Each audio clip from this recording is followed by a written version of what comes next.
कर रही है। इस दिशा में इस अहम विमान को विकसित किया जा रहा है।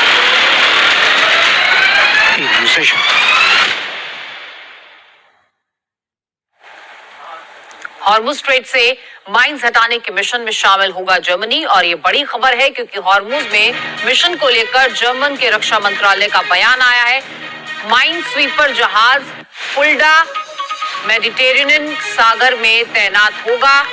ईरान अमेरिका के बीच जंग खत्म होने के बाद ये जहाज वहां तैनात होगा, यानी ये जरूरी है कि पहले समझौता हो, उसके बाद ही मदद के लिए आगे आएगा जर्मनी।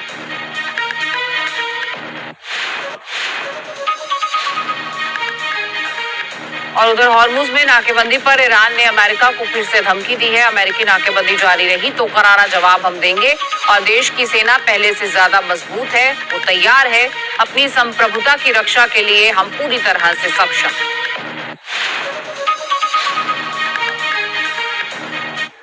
अब देखिए, मिडिल ईस्ट के लिए अगले 48 घंटे बेहद अहम है। इस दौरान अगर डील नहीं हुई तो भीषण जंग होना तय है। अमेरिका इस बार निर्णायक प्रहार की तैयारी में है और 23 साल बाद पश्चिम एशिया में अमेरिका ने अपनी नेवी की सबसे बड़ी तैनाती की है।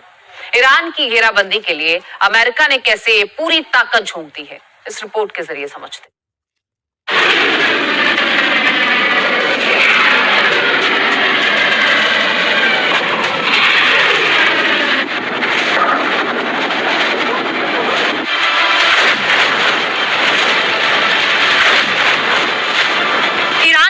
अमेरिका ने तैयार किया चक्रव्यूह।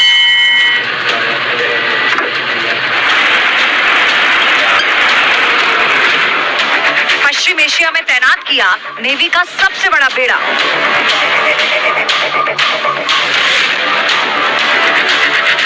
सीज फायर के दौरान ईरान की घेराबंदी के लिए घातक प्लान।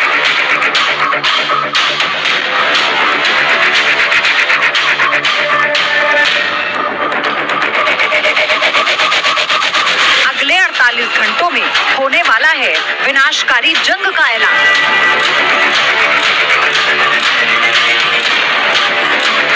ट्रंप ने युद्ध विराम आगे बढ़ाया और समंदर में अमेरिकी नेवी की बहुत बड़ी ताकत तैनात कर दी। एक तरफ पीस टॉक का दिखावा हो रहा है तो दूसरी तरफ फुल स्केल वॉर की तैयारी।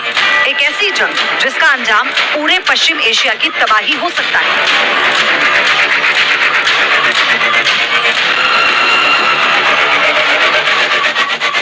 अमेरिका ने साफ कर दिया कि ईरान के पास किसी भी हाल में न्यूक्लियर वेपन नहीं हो सकता।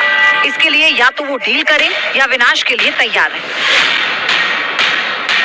Iran knows that they still have an open window to choose wisely. As we said previously, choose wisely at the negotiating table. All they have to do is abandon a nuclear weapon in meaningful and verifiable ways, or instead they can watch their regime's fragile economic state collapse under the unrelenting pressure of American power. A blockade as long as it takes, whatever President Trump decides. Because the bottom line remains the bottom line.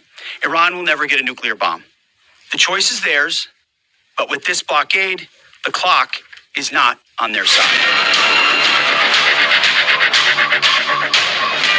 America ने cease fire की deadline भले ही तय ना की हो, लेकिन red line पहले ही खींच दी है।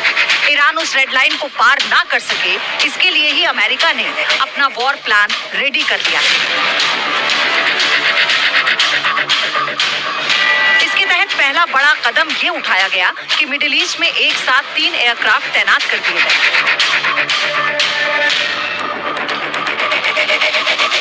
सेंटकॉम के क्षेत्र में USS Abraham Lincoln, USS Gerald R Ford और यूएसएस जॉर्ज एच.डब्ल्यू. बुश मुस्तैद हैं। 3 एयरक्राफ्ट कैरियर की तैनाती का सीधा संदेश है कि ये मौजूदगी किसी रूटीन का हिस्सा नहीं और ना ही सिर्फ हॉर्मुज ब्लॉकेड के लिए है। अमेरिका ने सीधे तौर पर एग्रेसिव स्ट्राइक का संकेत दे दिया है। इंतजार सही वक्त का है। अरब सागर और हिंद महासागर में एयरक्राफ्ट कैरियर की तैनाती अमेरिका को ट्रेडिशनल गल्फ बेस से ऑपरेशन डेप्थ मुहैया कराती है।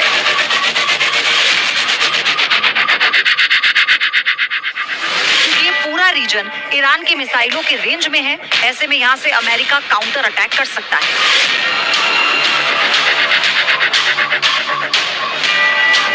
कि 3 एयरक्राफ्ट